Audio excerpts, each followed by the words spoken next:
And so what's a typical day look like for you as far as eating in your family? Breakfast, lunch, dinner? Oh, that's right. There's no such thing as lunch, right? There's no such thing as lunch. Janet can tell you about that. So it depends on where you grew up. My dad was a rancher and farmer, and so he didn't just eat 3 meals a day. I mean, he had those, lunch and whatever in there. But I think it's the difference between city and country. And that's where I'm going to leave it. Yes. So I grew up in Indiana originally, in a farm in Indiana. So that tells you. So it was always breakfast, dinner, and then supper. Right.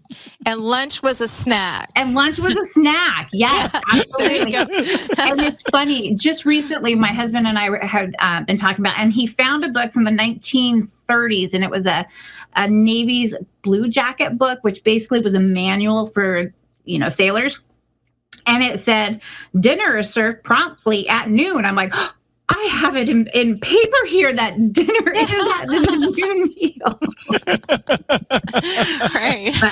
So a normal, honestly, I'm not a big breakfast person anymore. But for some reason, I have enough fat in my dinner at night that I'm really not hungry in the morning. So I'll have some coffee with a little heavy cream or a little whole milk in it, just depending on how hungry I am for the day.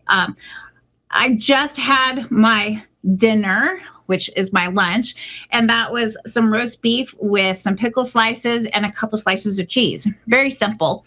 And then for dinner tonight, I'm making the ham and cheese egg bowl wrap thingies that I'm gonna try and throw together tonight. We'll see how it turns out, but I don't feel the need to eat 3 meals and extra snacks because I just don't get hungry.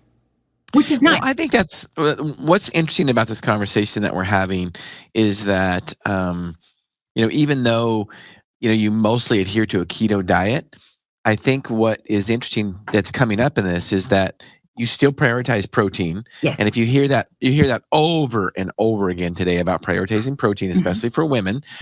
And another thing is too, is intermittent fasting is pretty important. Or pretty popular, I should say. I think important also.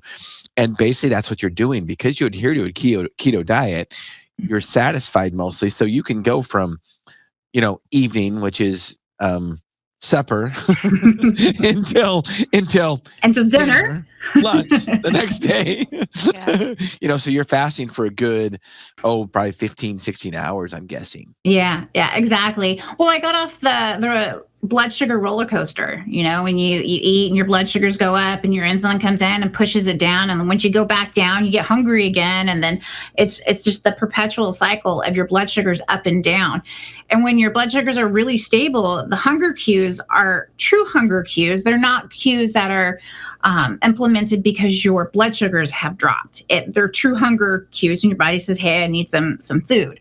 And that's when I say I had to relearn my satiety and my hunger cues, that's what I had to do. Because for years, I was just hungry every 2 or 3 hours.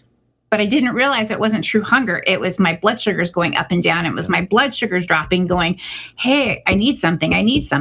But I wasn't really hungry per se. My body wasn't hungry, but my blood sugars were saying, you need to eat. It really is important to learn to listen to your body's hunger signals and what is true hunger. Absolutely. And I think I've become a little more intuitive as I've gone along. Now, I would never recommend for somebody just starting out keto to start with intermittent fasting right away.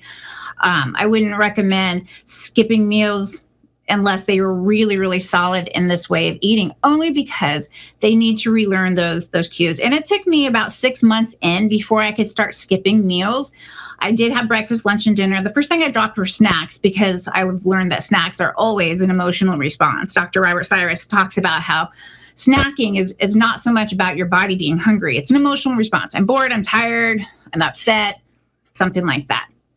But people who are just starting out with keto or low carb, I would always say, get the specifics down first and then worry about trying to do the intermittent fasting or extended fasting. I'm not a fan of extended fasting. 24 hours is about as much as I can go. I don't do 48, 72-hour fasting because I just don't want to. I like food. And everybody's a little bit different. Yeah.